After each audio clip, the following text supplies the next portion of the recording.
మిత్రులందరికీ నమస్కారం.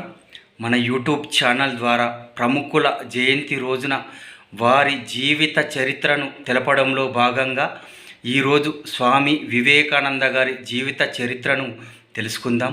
స్వామి వివేకానంద గారి తల్లి భువనేశ్వరీదేవి, తండ్రి విశ్వనాథ దత్తుడు అనే దంపతులకు 1863 జనవరి 12న కలకత్తాలోని ఒక బెంగాలీ కుటుంబంలో జన్మించారు.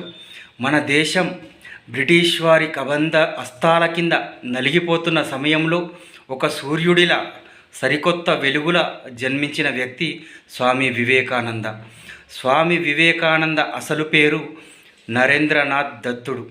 రామకృష్ణ పరమహంసకు అత్యంత ప్రియమైన శిష్యుడు స్వామి వివేకానంద. రామకృష్ణ మఠం వ్యవస్థాపకులు స్వామి వివేకానంద. ఆయన చేసిన సేవలకు గుర్తింపుగా భారత ప్రభుత్వం 1984లో ఆయన జన్మదినాన్ని భారత యువజన దినోత్సవంగా ప్రకటించింది. స్వామి వివేకానంద గారు ఎన్నో మంచి సూక్తులను చెప్పారు. అందులో ముఖ్యమైన ఒక 5 సూక్తులను మీకు చెప్పే ప్రయత్నం చేస్తాను. 1, జీవితంలో ధనం కోల్పోతే కొంత కోల్పోయినట్టు, కానీ వ్యక్తిత్వం కోల్పోతే సర్వస్వం కోల్పోయినట్టే అని. 2, విజయం కలిగిందని విర్రవీగకు, అపజయం కలిగిందని కుంగిపోకు.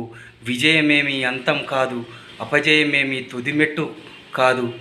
3, కెరటాన్ని ఆదర్శంగా తీసుకో, లేచి పడుతున్నందుకు కాదు, పడినా మళ్ళీ పైకి లేస్తున్నందుకు. 4, మందలో ఒకడిలా కాదు, 100లో ఒకడిలా ఉండు అని. 5, జీవితంలో ఎన్ని ఓటములు ఎదురైనా భయపడకు, జీవితంలో గెలవడానికి ఆ భగవంతుడు నీకు ఏదో అవకాశం కల్పిస్తాడు అని. ఇలా ఎన్నో మంచి మాటలు చెప్పిన వ్యక్తి స్వామి వివేకానంద.